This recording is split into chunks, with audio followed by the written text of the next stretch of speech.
In this video we'll be talking about patching your inputs. So in the previous video we configured our devices, and here we see on the left side audio sources, and on the right side of the screen we see audio destinations. And once again, this is the patching screen, and which is accessed via the patching quick access screen access button on the this area here. So if I wanted to patch a microphone, which I just happen to have a microphone plugged into port 1 on the DL251 stage I/O.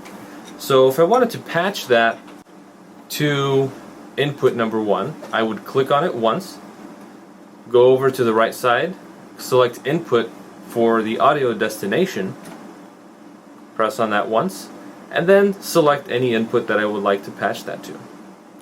So I'll put microphone 1 on input 1. We'll leave that at that for now. The next thing I need to do is I need to patch my master output to some output somewhere in my audio network. So if I go to audio destination or audio sources buses, here I see all of my auxiliary sends, my 8 matrices, and my 3 master outputs.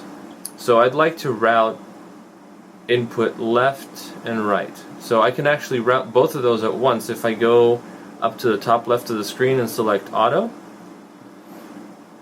I can draw a box around any number of inputs that I like, and it will select all of them.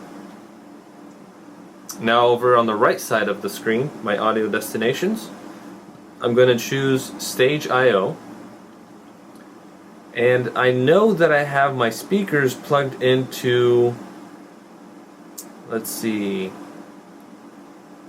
the second row, third and fourth. Right. So I'm going to select the first of those, and it will automatically patch the second consecutively. So now my master outputs have been patched to the physical connections on the back of the DL251. What I'm also going to do is patch auxiliary 1 to output number 1. We'll say that'll be a monitor mix that I'll be sending. What I'm also going to do is I'm going to patch an effect. So if I go on the left here, so auxiliary 2, I will patch that to an effect unit. So if I go to effects, and I will patch it to the first effects unit. Some effects units are capable of taking 8 inputs. I'll be using one that has 2 inputs. And I'll patch that same auxiliary 2 to both inputs on that unit. Now, just like if you were connecting a real effects processor, this is my send. I also need to bring those that affected signal back into my board. So an audio source at this point is one of my effects units. So I will select the 2 outputs from the effects unit, and I will patch those to my auxiliary returns. I could patch them anywhere. I could use an input to get those effect returns, but I'm going to go ahead and use an auxiliary return. So I'm going to click here, and now my effect return is patched to auxiliary return 1 and 2. And anytime something is patched, you can put your pointer over that source or destination, and it will tell you aux return 2 is sourced from effects 1 out 2. It tells you what your current patching situation is. And if I put my pointer over on the left side from an audio source, it tells me effects 1 is routed to aux return 2. So if at any point you're not sure where your audio is patched from or to, you can always go to the patching screen and see what's going on, see where the audio is going and where it's coming from. The other neat thing is if there's actually audio passing through here, it would show me a meter underneath, so I can verify that audio is indeed passing from that source. Another neat thing that you can do is you can actually label your stage I/O. If I go to this little wrench that's located at the top right hand corner of each of these units, it will show me kind of a picture of what the back of the I/O unit looks like.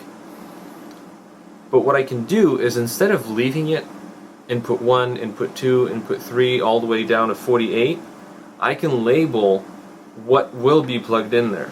So I'm planning to connect all of my stage boxes into this stage I/O. And my stage boxes all have their own labels. I have 3 of them. I have one on the left side of the stage, I have one in the center, and one on the right. So what I've gone ahead and I've done is I've labeled SR for stage right 1.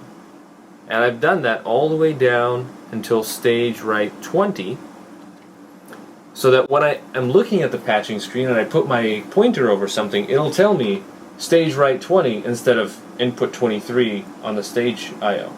Basically, it'll help me identify where my audio is plugged into a lot quicker, versus than thinking about, oh, okay, where is this part of the physical stage snake plugged into the stage I/O. You can also label in the same manner your outputs. So I've labeled 8 monitor sends with what those are going to be. It'll help me in terms of when I patch my auxiliaries to my physical outputs. So labeling things like that is just something worth taking the time to do. By the way, while we're talking about labeling, the keyboard that Midas includes with their with the Surface is absolutely abysmal. The layout on the keyboard is terrible. Probably the best 20 bucks you'll spend if you buy one of these expensive mixers is a wireless keyboard. I got this one on Amazon for 20 bucks. It's got like an Apple feel to it, and it's wireless, so that really helps. And you just set it down and go through your inputs, label all of them, go through your stage boxes, you can label all that too. And it's a lot more convenient to not have to worry about where your cable is. So that's it for patching. In the next video we'll take a look at input processing, dynamics, EQs, compressors, all that good stuff. I'll see you next time.